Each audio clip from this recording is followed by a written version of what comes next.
Back together again and start our third session for the day. This section or this session is focused on Clause 4 of the statute with the interplay between domestic preparedness or domestic food systems and the national security context. The session's entitled Building Domestic Resilience, Governance, Data Streams, New Institutions for U.S. Domestic Food System Stability. And I want to just call your attention to the phrase from the statute.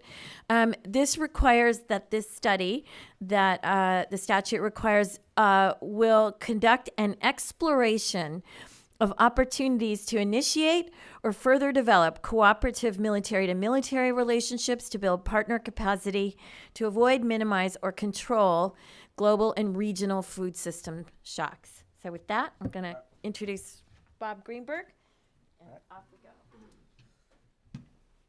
All right. Hello, everyone. Thanks, Molly. Thanks. Where's Ann? Oh, there she is. Thanks, Ann, in the Wilson Center. Thank you. So I'm Bob Greenberg, and I just want the reason I'm here, building off the last speaker's comment, is that the work that I do at my company does in terms of working with federal, state, local governments on disaster preparedness, on response, on building resilience, and on smart cities, somehow fell into Molly's wake. So I just got pulled right along, and I'm glad I did. And so my main function right now is to introduce the panel, which is, as Molly said, we're transitioning from a very big global standpoint and looking at what's being done on the domestic level to help with creating that preparedness, building resilience, and helping our nation get through this ongoing crisis that we have with this increase of intensity and frequency of catastrophic events and how they affect the food system. So what we're going to hear is from three DHS organizations and FEMA. I know sometimes FEMA likes to be identified as FEMA. We're pardoned. So, and we're going to talk. So we'll hear from FEMA. We'll hear from CISA, which is the Cybersecurity and Infrastructure Security Agency, newly named, DHS S&T, and we're going to be looking at the policies, the frameworks, the processes, and some of the tools and innovation that they are developing, and some of which have been developed, some of which are in the process of being rolled out, some of which are part of this is ongoing development to help address this issue. Not to say that there's a silver bullet anywhere, that there's a solution, but there's a framework for it. And the framework that they'll discuss and will lead to what Ann will talk about at the very end, some of the breakouts, and one in particular where we're going to go from global, federal, and go down to state and local and look at the challenges and what is the ground truth. How does this affect us on the ground, day to day, with those agencies, and what a federal, state, local, and private sector alliance and partnerships can do to help ameliorate that. So with that, I am not going to read everybody's bio. I will just say that our three DHS speakers all have long careers in public service in one way or the other, at DHS, in DOD, at the state level as well, at FEMA. And they are, without question, among the most qualified people. And some I know for a long time, some I know recently, but this is a group of people who are going to start laying out how, as a nation, we're moving to address this. So with that, we'll start with Eugene and just go from there. Good afternoon. My name's Gene Shearer. I'd like to thank Bob and Molly, first of all, for inviting me over, because a lot of the work that is being done and that I've heard discussed in the prior sessions is tying right into some of the work we're doing in FEMA, and it's pretty exciting to see the nexus of these things coming together, academia, the private sector, and different governmental organizations. A little bit about myself. I am a proud graduate of the Army War College class of 2012. So I don't know if they'll want to claim me. I have to wait until the end to see if the presentation was worth claiming or not. But I had a career as an Army officer in logistics, 23 and a half years, and I've worked since I got out with Army Materiel Command, Defense Logistics Agency, and then for the last 10 months with FEMA as their logistics supply chain advisor. So exciting work that I've been involved with. I work for Jeff Dorco, a retired Army general, also friends with the general, and he sent a little message that I delivered earlier, and I got a little chuckle out of him, so that was a good deal. So next slide. Okay, so I want to start with a little context. So next slide, please. Or do I do that? Clickers on Oh, the podium. okay. Well, that probably will work. Okay, so if I can figure this thing out. Okay, so infographic. So everybody likes these. So a little GIS planning here. This is a map in context of all the declared disasters that FEMA has dealt with since 1990. And it's designed to show the size of the circle represents the amount of population that was impacted by the disaster. So to give you a little context, and you can see a typical pattern here of what we've seen since 1990. You could see the East Coast and hurricanes. You can see the Gulf of Mexico with hurricanes. You can see a nice line down the Mississippi with flooding that occurs every year. You can see a spattering out in the Midwest and the West with fires, forest fires, and then around Los Angeles, San Francisco, and Seattle with different events that have affected them. But none of these events were truly catastrophic. And so how do we define what a garden variety disaster is, which is what we're going to have? We'll have several of them this summer, guaranteed. But the catastrophic event is an event that truly overwhelms our capacity to respond. And I say our capacity, that could be FEMA's capacity or the collective capacity of the United States. And so what are these kinds of events and how can we prepare for them? That was kind of my context that I was given to look at. So if I go to the next slide, oh, that's back. Okay. So this is just a little heat map talking about from the USGS, looking at the major fault lines, probability for earthquakes. These scare us a lot. And if you look at the heat map there, right there in the Memphis area, the New Madrid fault line, we're going to exercise that in the national level exercise starting next week on the 29th with a lot of players. DOD will be involved.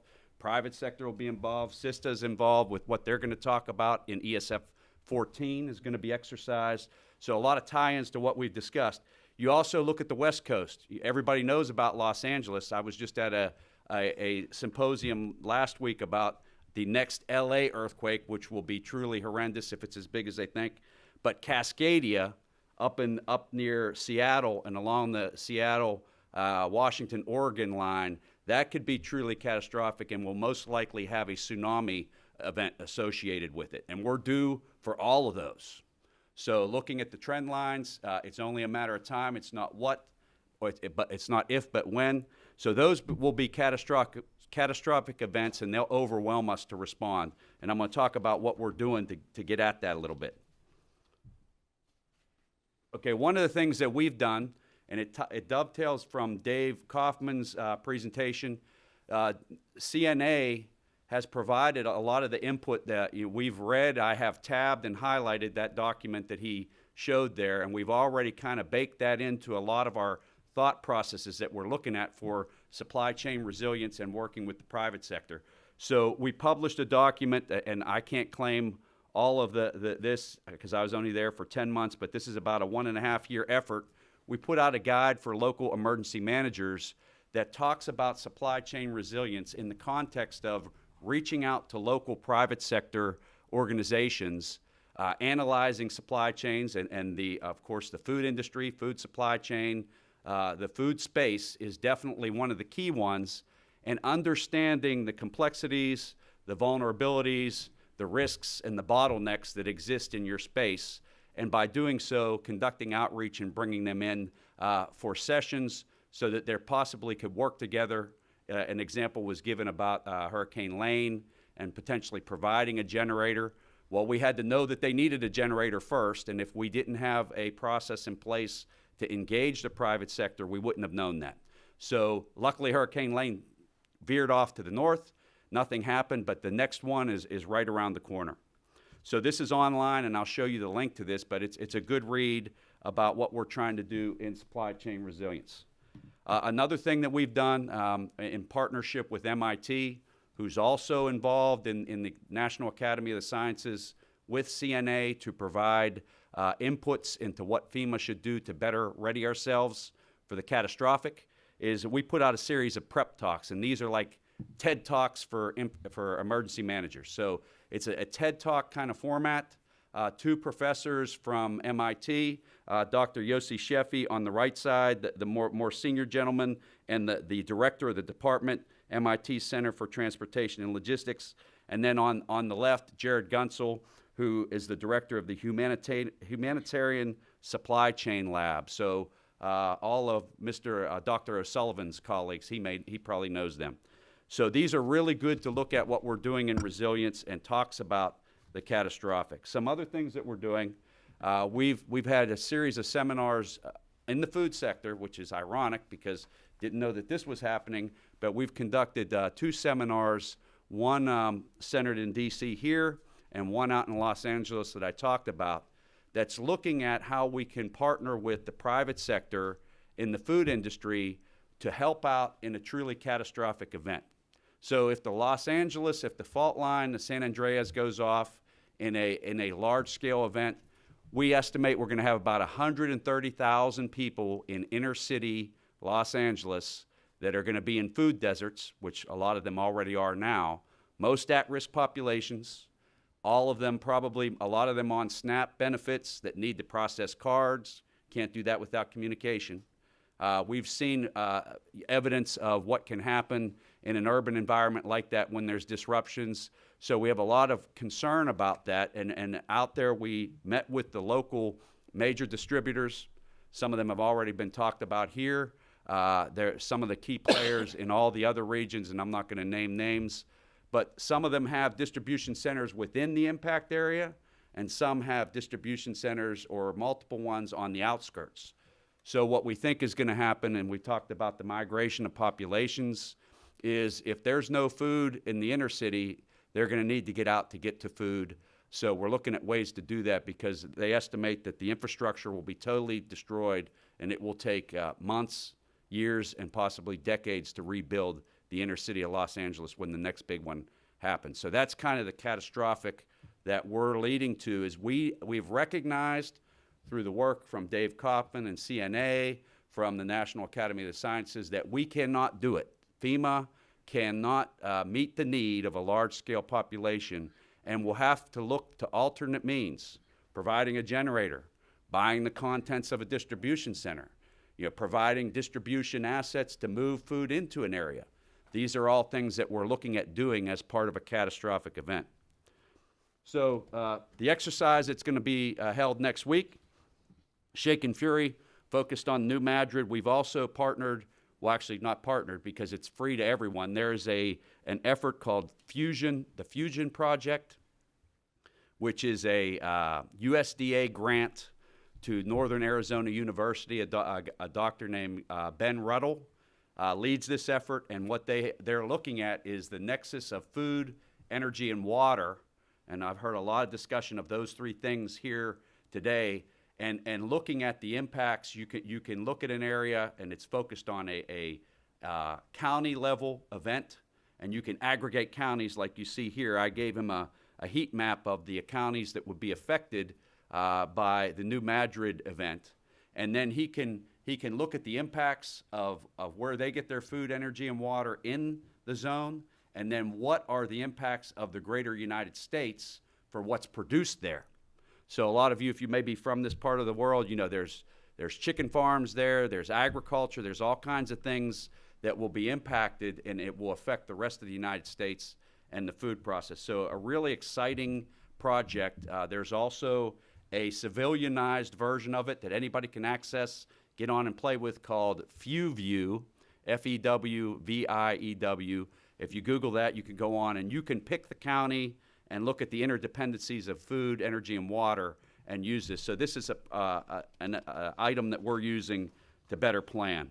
One of his products that he produced for us is really focused on Memphis, that those of you in the container industry and the port industry know that Memphis is one of the key transloading and cargo shipment areas in the whole United States, kind of serves as the beating heart of the central United States. FedEx, DHL, a lot of points there, and it will be almost a direct hit by a New Madrid fault.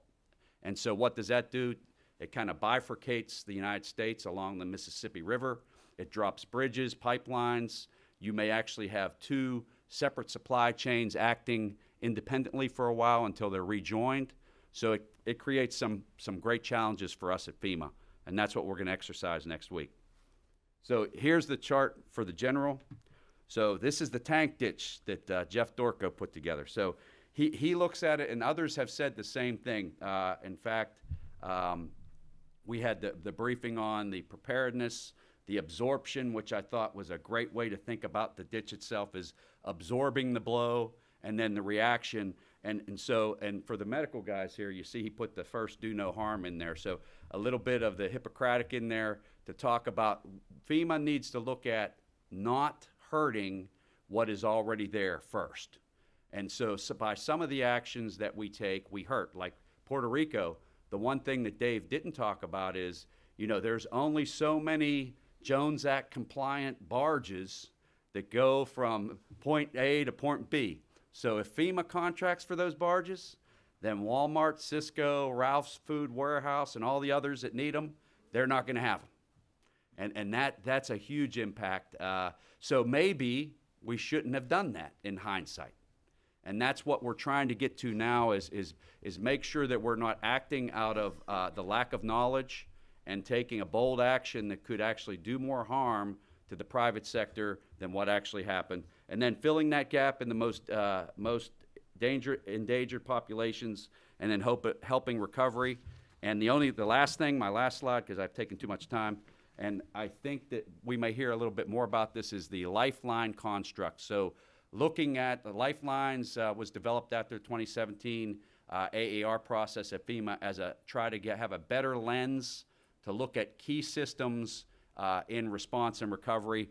So they've broken it down to these 7 at the top of the page there: safety and security, food, water, sheltering, health and medical, energy, power and fuel, communications, transportations, and hazmat. So when you take a supply chain and you look at it, just one thing to think about: if we look at the food supply chain, it is impacted by almost all of those in some way. There's hardly any grocery store that doesn't have a pharmacy with it now. So those supply chains in some ways have kind of come together in certain ways, because the pharmaceutical goods are just as important in that grocery store as the food items. You can't do anything without fuel and power. We know that. That's the underpinning of the whole system. Communications has the financial aspect. So without transactions, you're either doing a ledger system out of the kindness of their heart, or you're the de facto Jimmy Stewart bank, with the last dollar that you're going to give out. Please only take one kind of thing. So you could have that happening. You got to have the communications backup, and of course transportation. There's no distribution of any resupply without that. So really want to look at the interdependencies of those in supply chains. Subject to your questions, that's pretty much what I had to talk about. Thank you. All right, Matt? Thank you. Well, thank you. Good afternoon. My name is Matt Masterson. I'm a senior cybersecurity advisor with the Cybersecurity Infrastructure Security Agency, the newly minted Cybersecurity and Infrastructure Security Agency earlier this year. So we're within DHS, our own independent agency working to support critical infrastructure. My background, this is fun for me to be able to do this. My background's actually on election security. I'm the election security lead for DHS. So if you want to talk about elections and voting, that's better done over beers at a later date, but certainly a lot going on there. So this is fun for me. What I'm here to talk about is national critical functions. This is something that CISA rolled out in April of this year to talk about and offer a new way of thinking about how we view critical infrastructure, how we view risks and resilience around critical infrastructure, and supporting all of the partners that private sector, DoD, governmental partners that support critical infrastructure. And I think this is really well timed based on conversations with Bob and reading through some of the white papers, because this is new. We're building this out. And as you all are looking at ways to identify data-driven analysis, understanding risk, resilience, response, we're in the process of doing that as we look at these national critical functions. So traditionally, as many of you probably know, we viewed critical infrastructure by 16 sectors and kind of siloed them. So we'll talk about how we're changing the way we look at that, how we talk about it, and I appreciate my colleague from FEMA really teeing this up, looking cross-sector to understand the risks, where risks lie, and where the dependencies are. I want to thank the Wilson Center, Bob, and my colleagues up here for allowing me to come and talk about this here today. Quickly, just about CISA, we're the nation's risk manager. We're a civilian agency dedicated to supporting private sector, state, local governments, federal government in support of critical infrastructure. We like to say we're defending today and securing tomorrow. As part of CISA, I'm actually within what's known as the National Risk Management Center, or NRMC. And the NRMC is the Secure Tomorrow portion of CISA. So we have an operations center that works on cybersecurity threats, infrastructure protection, all of those things, deploying folks down to things like the Super Bowl and large events, responding to cyber events, whether it's in Baltimore for ransomware attacks or whatnot. The NRMC works to understand and have a future-based view of risk by taking and compartmentalizing, for instance, election security, and looking where are the dependencies, where's the support needed. It's not just about counting votes, but in fact, we have to have electricity, right? We have to have transportation and support. So how does it cut across all of our areas of critical infrastructure? Current focus for NRMC has largely been around elections, supply chain security, and 5G. Those are the primary areas of focus, all pretty interesting ongoing activities. So as we look at national critical functions and our view of national critical functions, it came about as a recognition first that nation states and our adversaries are strategically targeting our infrastructure. You can look on the cyber side at things like Alien Viper or APT-10 and Chinese desires to steal copyright and exfiltrate customer data, take identity theft or intellectual property. The reality is they're becoming more sophisticated. They're recognizing, they've recognized that critical infrastructure isn't siloed, that in fact, if you can target one area of critical infrastructure, you can use that to target other areas of critical infrastructure. And so our way of thinking has to evolve and mature based on the adversary threat. And the reality is that critical infrastructure does cut across boundaries, that there's no one area of critical infrastructure that exists solely in a silo, but in fact relies upon all the other areas of critical infrastructure or many of the other areas to support it. And so this new way of looking at it is a direct response to an evolving risk landscape, an understanding of a need to build resilience, and the fact that static organizations and assets don't just exist within their particular area of critical infrastructure, that the energy sector supports every other area of critical infrastructure. And so it's not enough just to talk to them on their own, but to talk broadly across the areas of critical infrastructure. Basically, to have a conversation not about who we are, right, as an area or a sector in critical infrastructure, but what is it we do, what do we provide to the other areas of infrastructure, and how can we work together to prepare and build resilience moving forward. So this comes about, not surprisingly, from a core set of functions and mandate within the National Cyber Strategy that was published last year, recognizing this need to cut across silos and build a more resilient system. Also, our 2018 Joint National Priorities that we worked with all the critical infrastructure sectors. There was a clear indication, particularly from the private sector, that these silo communications aren't serving the public well, aren't serving the private sector well as they look to support. I mean, I think my colleague from FEMA really said it well. Understanding how government working with private sector can support instead of hinder efforts to manage risk to critical infrastructure and respond to threats is really critical. And you can't do that if you don't have a broader picture on what the risks are and how they could impact those areas. So what are the national critical functions? What's the idea behind them? The idea is to identify the functions of government and private sector that are so vital to the United States that their disruption or corruption or dysfunction would have a debilitating effect on security, national economic security, health, safety, or any combination thereof. This was set into motion when we published these in April, and is a culmination of 6 months of collaborative work, not just within CISA, but across private sector, across critical infrastructure in order to help support and identify areas of risk.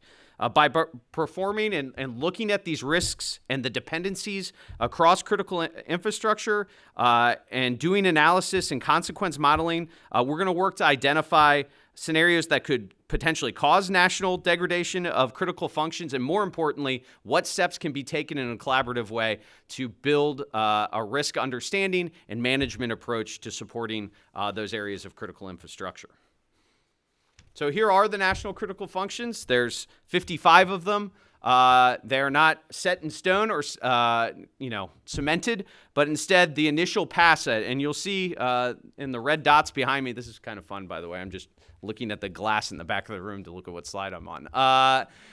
The red dots on the right, those are the ones directly speaking to food security and managing risk to the food supply chain. But if you look, almost all of these impact the ability to deliver food and food security to the American public. It cuts across distribution, management, supply, right? So it's not unique. Focusing just on those two bullets wouldn't address the actual risks to the actual food supply, right? And so this is the purpose of the national critical functions, and why we're approaching it this way, is that core recognition that you can't just focus on one bullet or three bullets, but in fact it cuts across all of these in order to manage risk. An example, and it's a fairly simple but obvious example, in the sort of old way of talking and thinking about this, we just talked about, dams or electricity and nuclear power as three sectors. Well, those are all sectors geared towards electrical generation, right? And so to talk about them as three separate silos doesn't recognize what their function is, what their dependencies are, and how we have to work together.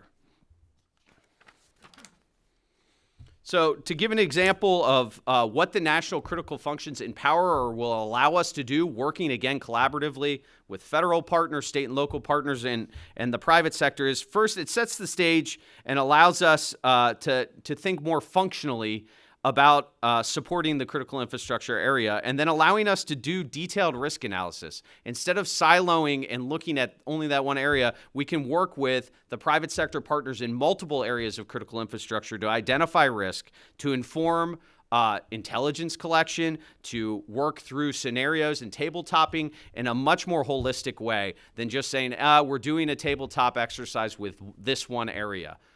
Instead, we'll work collaboratively across all of them, and then to make really good, informed, data-based national security decisions around critical infrastructure, really to empower us in the private sector to share information and work collaboratively across sectors. So one of the things and goals of the national critical functions is to build a risk register, and I think this speaks a little bit to the modeling and analysis. So across the national critical functions, what we're now working to do, so in the process of working to do, is really to analyze risk and dependency and do some consequence modeling using a risk register, which is a pretty well-known way of modeling risk and understanding high, medium, and low priorities, dependencies, and support. This risk information and register won't be developed in a siloed way within CISA, but instead worked across the areas of critical infrastructure with our federal partners and private sector in order to really build a wholesome understanding of risk, instead of just talking about it in generalities in those siloed ways, using that new language, right? That new language of critical functions in order to support it. By performing this analysis, we'll be able to identify those real scenarios, those devastating impacts that could come about in impacts on critical infrastructure. So if you target the electrical and water grid, what cascading effects does that have across the other areas, and how can we work collaboratively to prevent those impacts or to be able to mitigate, respond, and recover if those occur, particularly as we look at cyber threats and the impact of cyber threats.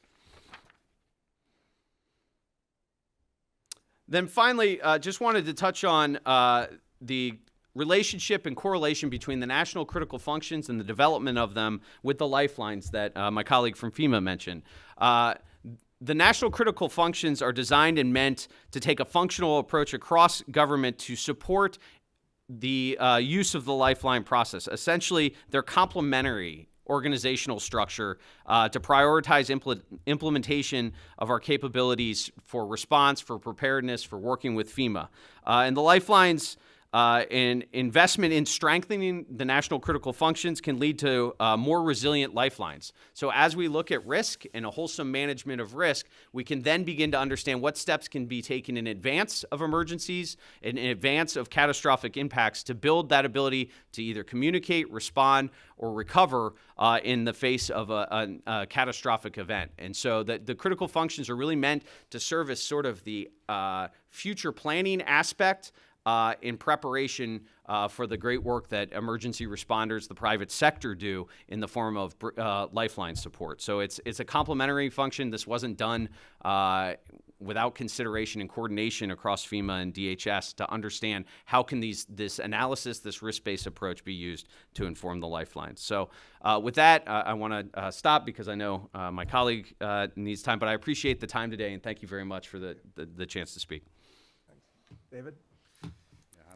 Oh, for the black screen. I'm going to take a different tact here, and I'm not going to provide slides. It's after lunch, so death by PowerPoint, you probably had enough.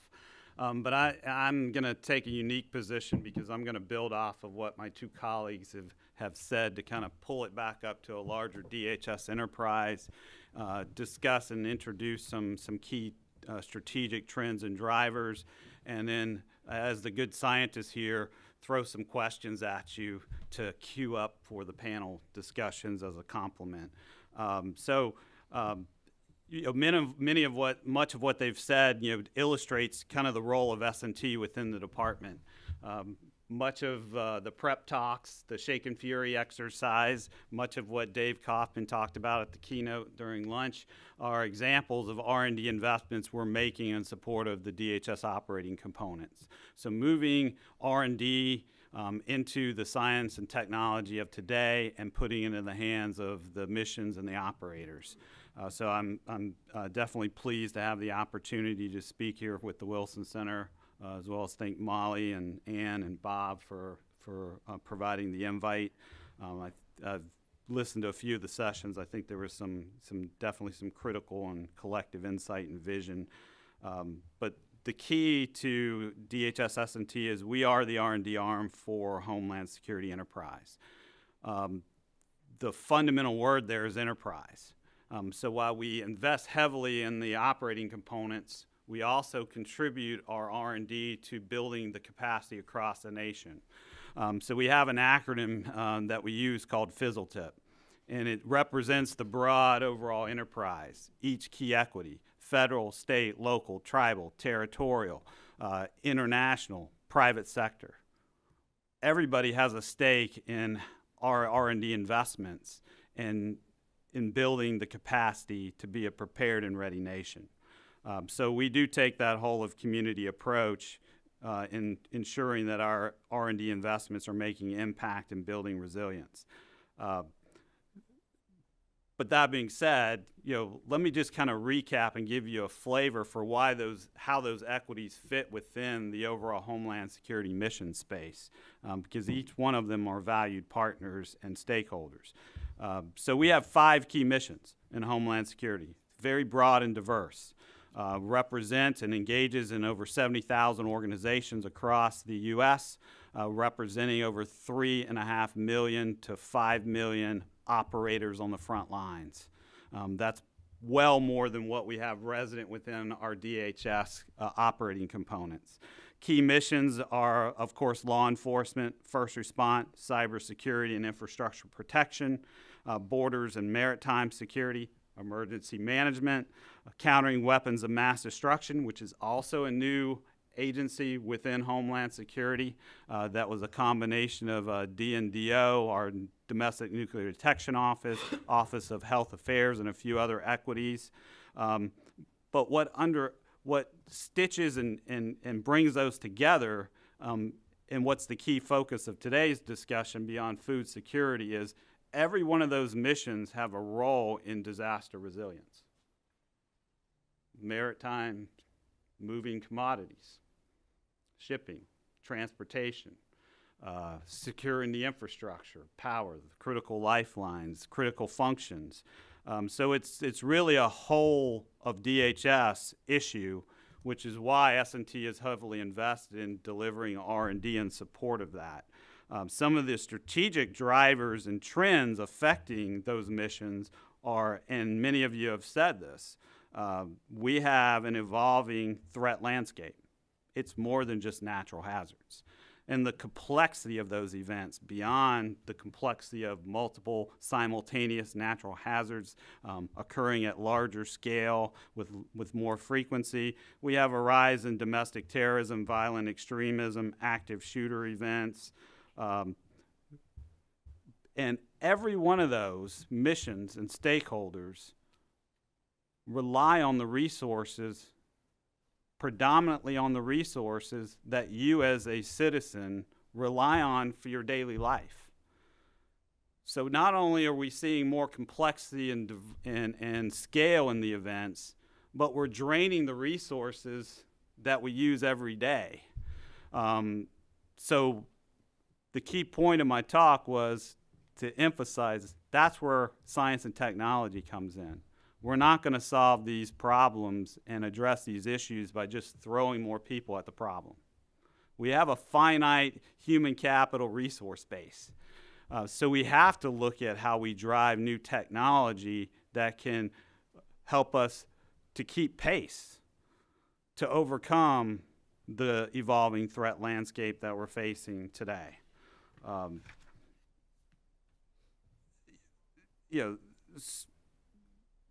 The other key point I want to make as I'm working through this talk is that we keep mentioning the word resilience, and I've opened up and talked about resilience and talked about its applicability to all these missions. But one of the challenges we have is we don't really define what resilience is. And therefore, it's hard to achieve anything. Are we talking about resilience from an organizational capacity issue, or are we talking about it from an individual capacity issue? Or is it all of the above, but by not narrowing the target, it's hard for us to maximize the value of the R&D enterprise available to us. So one of the challenges that I'm posing today is how do we start to define resilience? Whether it's resilience at different layers or not, how do we define it in a way that we can channel the R&D that we have available to us to produce those new products and services? Because Dave Kaufman hit it. What we have today, we didn't have 15 years ago. Much of that was driven by science and technology, internet, cell phone. All of those technologies were driven by science and technology investment. It was also driven by public-private sector technology investment. It wasn't just the federal government alone. So those are key themes that we keep bringing up in S&T. How do we maximize our limited resources? How do we narrow the target so that it's meaningful, it's understandable, and we can measure progress against it? And keep up to pace with the evolving threat landscape. We like to say, and it's echoed in the FEMA strategic plan, is achieving a prepared and resilient nation requires continuous innovation to drive our prosperity and our overall ability to adapt, survive, recover, and rebound stronger from the challenges and threats we face, both now and in the future. And that acknowledges we can't just be happy with where we are today. We can't just continue to admire the problems. We need to find and discover solutions to those problems. And some of that relates to a series of questions that I'm going to throw out to you intentionally to stimulate the debate. And that it starts with, how should resilience be defined in terms of infrastructure? How do our critical lifelines and critical functions interrelate? What are the interdependencies, and are they well understood across the sectors and the functions and the lifelines? What policy and legal reforms are needed? What incentives are working and effective? What disincentives need to be removed and eliminated? How do we build capacity at all levels? What are the parallels, the lessons learned from the different types of risk and perils? What motivates action and what causes indecision?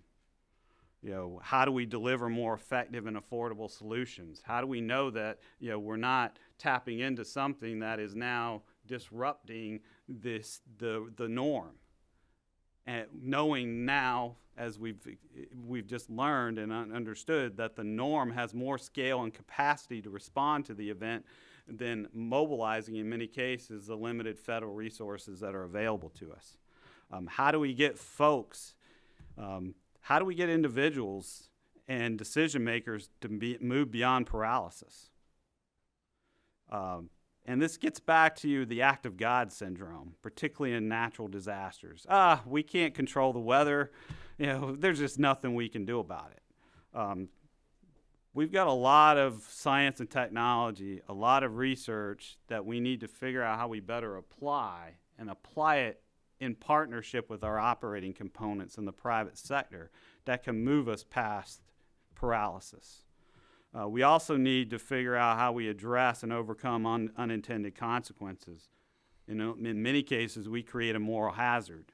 We create a false sense of security, and that results in ill-conceived policies. We may have made the problem worse because we put policies in place not really understanding the implications of those policies. And how do we start to address those? How do we pivot the R&D enterprise because we have better definition and understanding of where we can make the most value and produce the most benefit with our limited R&D resources, particularly around the objectives for building resilience? And how do we simplify those policy objectives for the R&D enterprise?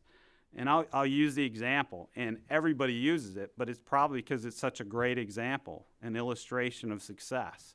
When Kennedy established his moonshot goal, I want to get to the moon in a decade, it was very easy for the public conscious to accept that and for it to remain in the in attention and with commitment. It was easy for them to understand. And that's the problem with resilience. It's hard for us to communicate it in a way that, in many cases, the public understands. Therefore, they can take committed action, and it's very difficult for us to steer our R&D enterprise so that we can show that we're getting measured benefit and actually achieving resilience because we haven't defined what success in resilience looks like. So we need to start thinking about what are ways, and this is goal number 3 in the FEMA strategic plan. If you hadn't, it doesn't apply to just FEMA. FEMA says we need to reduce the complexity of FEMA. Well, in some cases, we need to reduce the complexity on how we're articulating the objectives of our R&D enterprise and what operators need to be able to do to solve the problems of today and the emerging threats of tomorrow. Resilience is a building block for building and sustaining communities in our way of life. But as I said, the science community, was well-intentioned, we're struggling with where we can apply our resources for the most benefit and effect. I've posed some questions to the group that I think are good debate points. There also, we've heard examples of successful R&D that we've done that starts to draw clarity on where we can apply new science and technology to solve the challenges of today and tomorrow. So I'm going to leave it with that because, I want to make sure that we actually get into the panel discussion, and my colleagues did such a great job of describing the intersection and the complementary nature of critical lifelines, critical functions, and how they are driving the agency and the department's goals towards building a ready and resilient nation. Yeah, thanks, David. And I'll do a time check with you. Where are we on? Do we have time for some questions before you guys? We literally I'm finished right on time. going to, well, we had a late edition, which is me. I got shuffled from a later session. So I will talk for about 8 minutes. Breakouts start at 15:15. And then that should give us time for a couple panel discussions. And then Alex will tell us the logistics of getting to the breakout sessions. May I have the pointer, please? Oh, I I got it. Great panel. Thank you, Bob, for letting me crash. Thank you, Eugene, for setting the precedent of sitting down while we're speaking instead of having to walk over to the podium. And thanks to you, gentlemen, for some ideas that I've noted and will incorporate in my talk in a couple places. I mentioned why this event is important to the Wilson Center, to the Science and Technology Innovation Program, and to the Global Risk and Resilience Program. But now I'm going to get a little more concrete and talk about citizen science, which is an area that I've worked in personally since 2011 and a major push for the Wilson Center. And I'm going to talk about a big citizen science initiative we have that's very relevant to the conversations today called Earth Challenge 2020.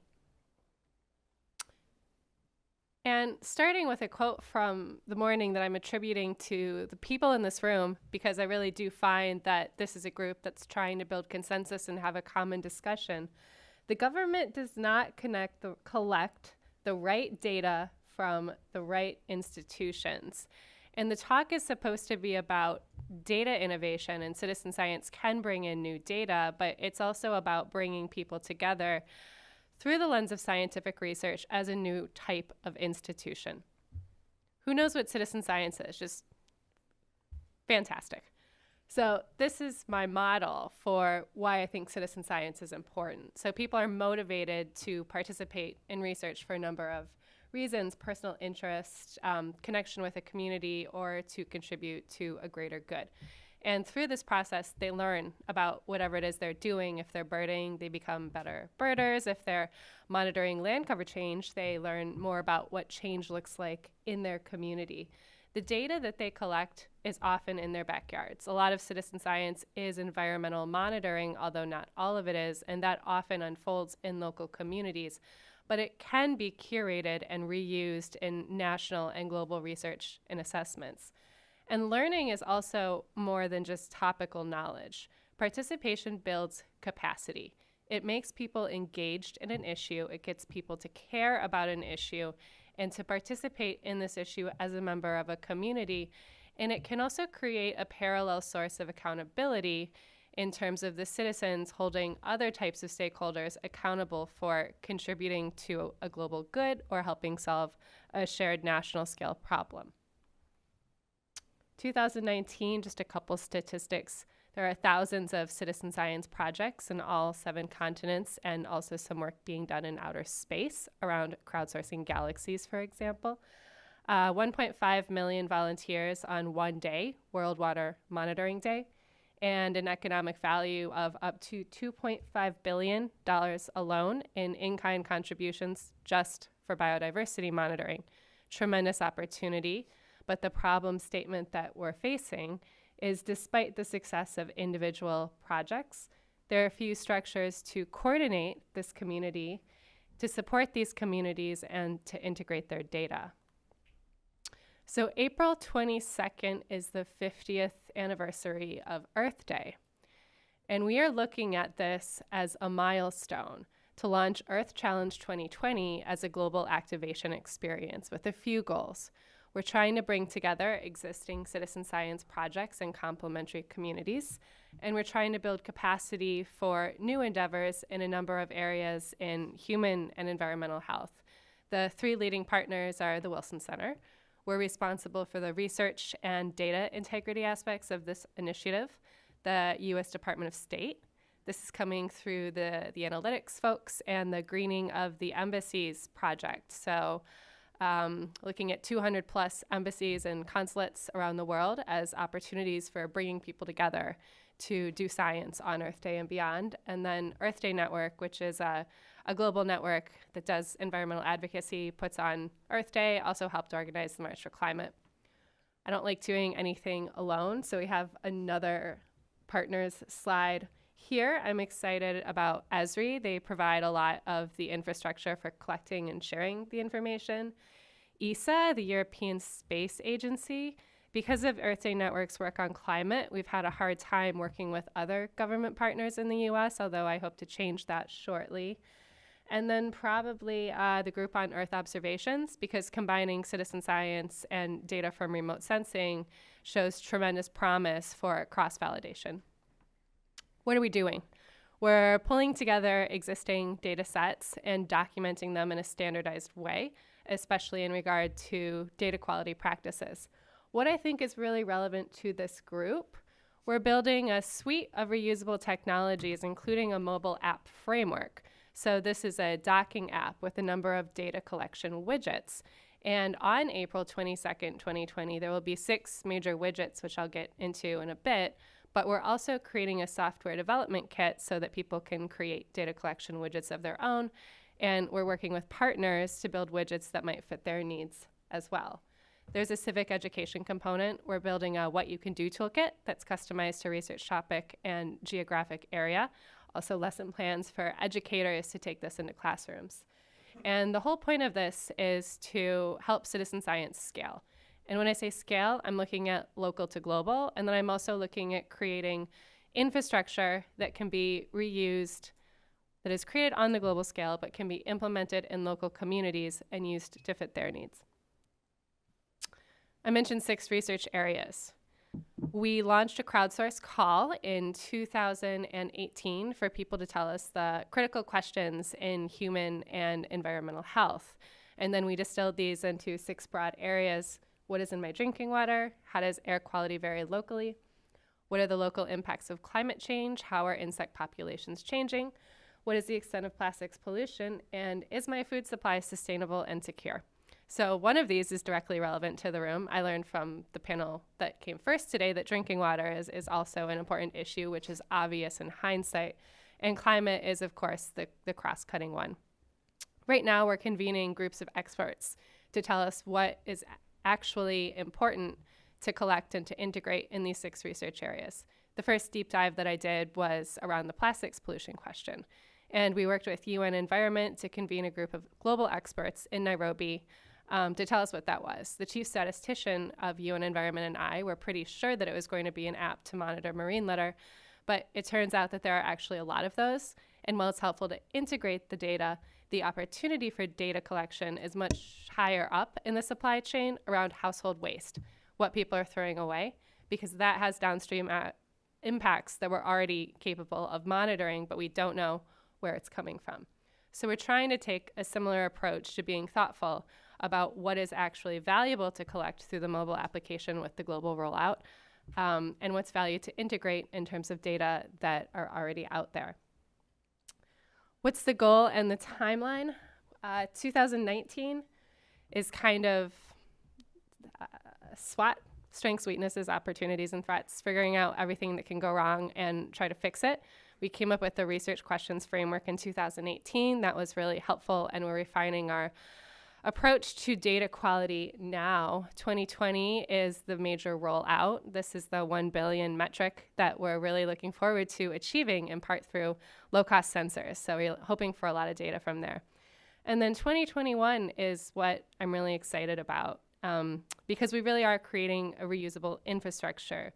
So the goal is that if it's 2021 and something happens, a disaster in the environment, a different type of disaster, we already have partnerships in place. We've already done work on the policy level with those partners so that they can use citizen science through Earth Challenge 20 or through related means as a tool to help integrate into the solutions that they're pulling together. We have the technological infrastructure in place so that there's a widget in the app that's just waiting to be deployed and pushed out to a particular community. And we have the communities of people who have the app on their cell phones and are ready to use it. I don't know how this is going to be organized. I got some inspiration from the national critical functions and the lifelines, thanks to this panel. And again, we are doing everything with partners, and we're actively recruiting. The main point of this presentation, and what I hope you'll take away, is that citizen science can get data that are not available otherwise in terms of scales, resolutions, on private property. And it's also creating an institution of people who are engaged in both monitoring a problem and contributing to the solution. All right, thank you. So we have 10 minutes? 9. 9 minutes? Okay, so I will say the thing about the citizen science, something we should follow up on, because a lot of what you talked about actually leads into the whole discussion we're going to have later about ground truth. Because you're getting that kind of data and that kind of scale, and the ability to parse that data and use it and organize it, analyze it, is critical, right? So to me, that becomes very interesting. Also mirrors and some of the work we're doing with Shake and Fury on behalf S&T and FEMA, that we're doing on a much smaller scale, obviously, but it's the same issues. So there's a whole Scale's flexible. there's a whole discussion that has to be had there. So with that, I want to open it up, see if people have anybody has questions or comments on what any of the panelists had to talk about. Yeah. I guess I'd like to comment what David was saying about resilience. It's actually well defined. It's defined by national academies. It's defined by several. It's defined by several executive orders from from Obama and Trump administration. I think the problem is not lack of definition, but operationalization of resilience. And with risk, right, we define risk very broadly. You have psychological risk, business risk, financial risk, so you don't really need to say, well, resilience to this, resilience to that. You can define the concept broadly, but then you can apply it. So I 100% agree with you that we need to do more on that. But the problem is not definition. We understand what resilience is. Oxford Dictionary defined it really well. The problem is developing set of tools to quantify it, because without quantification, we cannot really deal with that. So I just point. I would just comment and say I think it might be well defined, but not well understood. And that's, I think, where it becomes difficult to measure what success looks like. Anyone else? Yeah. I might not ask this in a very clear way, but going from lunchtime, where we see the tremendous growth of commercial, but at the same time, when you hear Bob, the efficiencies being driven, right? So there's tremendous commercial capacity, but it's just in time, right, with some ability to scale. And then with the government, it's increasingly turning to commercial for a lot of this structure, right? And I did the drawdown of Iraq, and just when I took over, there were 50,000 soldiers left. That's what we had to have. But there were 50,000 contractors supporting 50,000 soldiers, right? And when you start to think about, and that was in 2011, I think it's getting worse now. And so what I'm kind of wondering is, it seems like we're outsourcing a lot of this, very dependent on the private sector, but we are not building the depth. There's not a way to create I'm just interested in your comments on how you would build depth in the private sector to be able to handle a very large one, right? Because I agree with Bob, all that can move around, but what happens if there's only a finite amount, and now it's all global, right? So a lot of these companies we talk about, they're not just U.S. companies anymore, they're global companies. Maybe if comment on that, Eugene, maybe I think you talked about that a little bit. Well, sir, I think that you definitely hit the nail on the head with what everyone else said about the optimization, of the private sector. And I think you talked about it, sir, about the invisible hand is forcing them into the profit motive to get smaller, tighter, more efficient. And in that, there's a lack of expansion of capacity if we needed to have it, is kind of what we're saying. If you put all the containers on one boat, it might be a really big boat, but you're not turning that boat around anytime soon.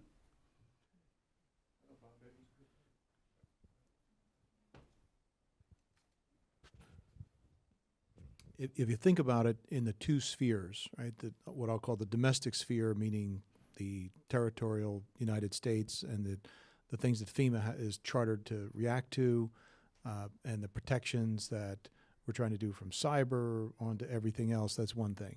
If you think about it at the global level, to the extent that the U.S. military has to project for any number of reasons because they're allies or anything else, that's another thing. I think what's important, and actually you had mentioned it earlier, what we call conversion in the foodstuffs business is from a bulk carrier, whether that's vegetable oils, whether that's grain, whether that is frozen chicken or grapes, from the old conventional refrigerated bulk ships. Now, it sounds nice to say old conventional, but we want to be innovative and we want to be modern and we want to. The older conventional style of ships that populated the shipping industry before the container revolution had multi-decks.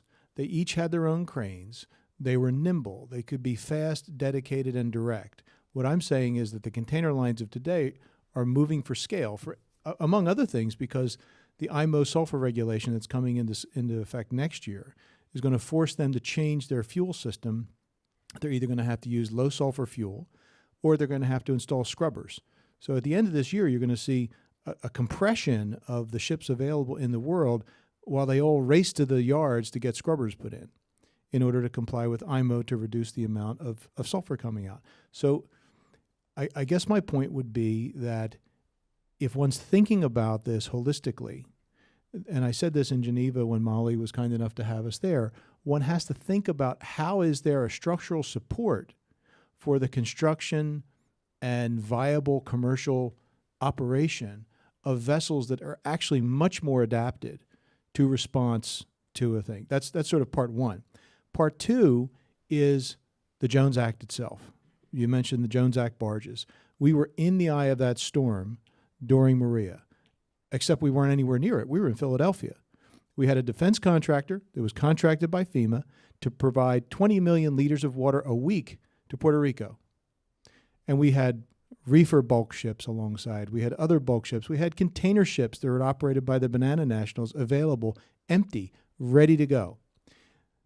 Two challenges. One, Jones Act, a small cadre of people, very nice people that we know intimately, but it is a closed shop, said, no, thank you. You're not taking any of that lift down there. Number two, the general, I'm sure it might have been the fellow you work with or someone else who was in charge from FEMA's side, was very concerned about putting a whole lot of material on a dock at the military base or somewhere in the commercial port where you could end up in a scenario where the populace went forward and you had an uncontrolled situation in terms of distribution. And a lot of the distribution in the early days, I had several friends who were assets that went in there to get families out. The early day distributions were driven by the fact that if I'm a truck driver, I'm not going to work in day 1, 2, 3, 4, or 7 because if I leave my house, someone's going to come and take my stuff. And those challenges were overcome. But in particular, Puerto Rico is a perfect example. That was great that it was used today because there we had essentially an extension of the United States. It's a republic that freely associates itself with the United States, but that we look out for as a significant ally.